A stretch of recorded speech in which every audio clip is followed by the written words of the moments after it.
Welcome to Sky News across Australia, Michelle. I'd like to take up that point that I just mentioned in my intro. I remember having a chat to you before the election. And you said that in a booth like Clermont, you were seeing normal ALP voters vote for you because they were concerned at the prospect of losing their jobs, and this came just after Bob Brown had rolled into town with his convoy. Do you think that was a crucial part of your re-election in Capricornia? Oh, it certainly was, and I put out a big thank you to Bob Brown on election night because I think he could come up and visit us next election. Look, people were very, very worried about Labor, and they had a coal miner running against me, but he actually couldn't come out and say, I support coal, or he couldn't support Adani. So it was very important for me and Matt Canavan and George Christensen. We continued the fight for coal, and we got astounding results. I've never had anything like it. Usually I have to wait a week to get my results, and we just smashed it on election night. Michelle, what happened in that booth of Clermont? I mean, as you said to me before the election, you were having miners come up to you and say, look, we've never voted for you, but we are going to vote for you this time. What was your percentage in Clermont? I think it was about 85%. I think we only lost 2 booths right across the electorate once we got the preferences in, and it was absolutely incredible. CFMEU guys coming up and saying, I have never voted Conservative in my whole life. I'm always Labor. I've always been a member of the CFMEU, but we just cannot trust them. And the scenes in Clermont itself were incredible when Bob Brown and his team were there. And mind you, by the time they got there, I think about 2/3 of them had departed because I think they came up from New South Wales and Victoria, and they were going to be the saviours of Queensland. And people were really, really cranky. And mums were standing out in those streets with their kids, and the kids were out there, and they said, well, this is about our jobs for the future. And so people were very, very cranky and very worried. And I wrote a column yesterday, Michelle, about this alliance between the Greens and the Labor Party. They're inextricably linked. They rely upon each other to survive. I actually refer to them as the watermelon party, green on the outside and red in the middle. Yeah. Albanese's got a problem, hasn't he, in Central Queensland? When he cozies up to the Greens the way he does, people in places like Mackay and Rocky and Townsville and of course Gladstone, they just look upon that relationship and they just can't vote for them, can they? No, they can't. And they just, I think, it all started with Bill Shorten because he'd say something down in Melbourne, then he'd come up to Central Queensland and say something else. And people are still really annoyed with them. And I know that when Albanese took some of his shadow team out to some of the coalfields, they were very angry out there. And so they still haven't forgiven them. They still haven't trusted them. And really, when you look at projects that we've announced over the weekend for a $4 million feasibility study for the Collinsville coal-fired power station, Labor still can't commit to these things. So people don't trust them. And I think that they have a lot of ground to make up in the coalfields of Central Queensland.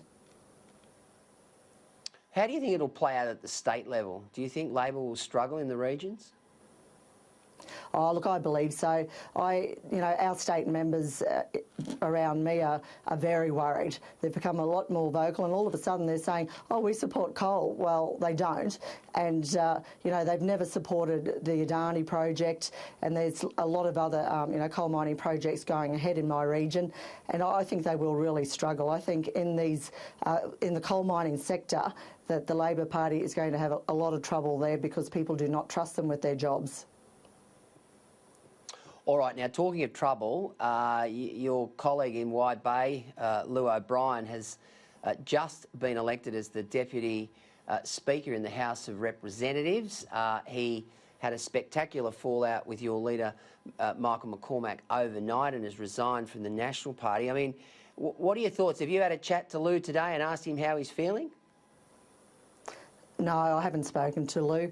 It's a democratic process in the chamber, and Lou won. He's still a member of the LNP, He's just not sitting in the National Party room. So, and look, that's unfortunate. We're a very close-knit team. There was only 21 of us, and we class ourselves as a family. So I'm hoping that, you know, bridges can be mended and that, you know, we can proceed.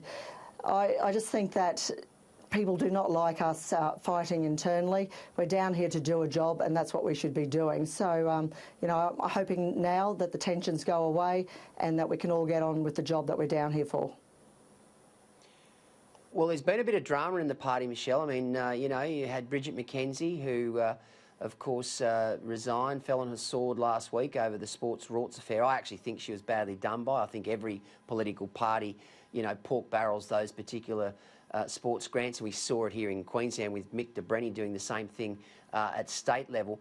But then, of course, you've had, you know, the spill. You had Barnaby Joyce having a crack at McCormack last week. You've had Matt Canavan, one of your brightest and best, resign from the front bench. And, of course, now Keith Pitt takes that particular role. I mean, how do you sort of, you know, mend those sort of divisions, if you like? Because it's not exactly, as you say, the public frown upon that sort of division.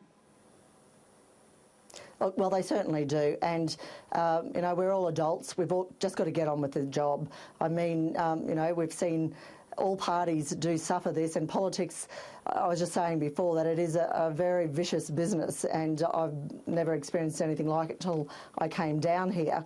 But I think that, you know, we're all down here for the same reason. We want to do the best that we can for our communities, and that's what my passion is down here, to do that.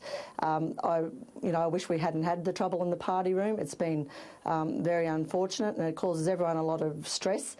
As I said, we're teammates, and I want to see us to pull it together. So, you know, I was the whip after Barnaby was stood down as leader, and I made a conscious effort of, you know, having get-togethers so that everyone could talk to each other, and that included MPs, senators and staff. So I think we've really got to pull ourselves together. This year is 100 years of the National Party. I've got our wonderful badge on here, and I want it to continue for another 100 years. So, you know, I'll be doing everything in my power to make sure that we work together, we put the differences aside, and we get on the job that we're down here for.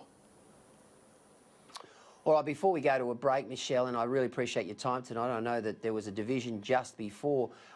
Keith Pitt, yes, who's taken over from Matt Canavan, he's flagged the prospect of nuclear coming into the equation when it comes to the provision of power. Now, of course, you mentioned the word nuclear. Everyone sort of goes a bit nuclear.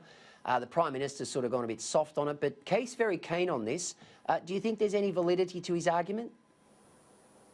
Look, there is a memorandum on uranium at the moment, on nuclear, and I think that, you know, Keith's very passionate about it. There is a parliamentary inquiry looking into this, so I think we just need to wait and see what happens with that. I mean, Keith is very qualified. He was an electrician and he was an electrical engineer. He's worked for a lot of mining companies and, you know, a lot of different roles through his career. So, you know, they're just putting the idea of that out there and they're looking at it. I mean, I myself don't know a lot about nuclear either, and, you know, I would like to understand it a lot more. But, you know, some countries in Europe, that's all they use. So, but anyway, I do reassure people that nothing's going to be happening in the foreseeable future.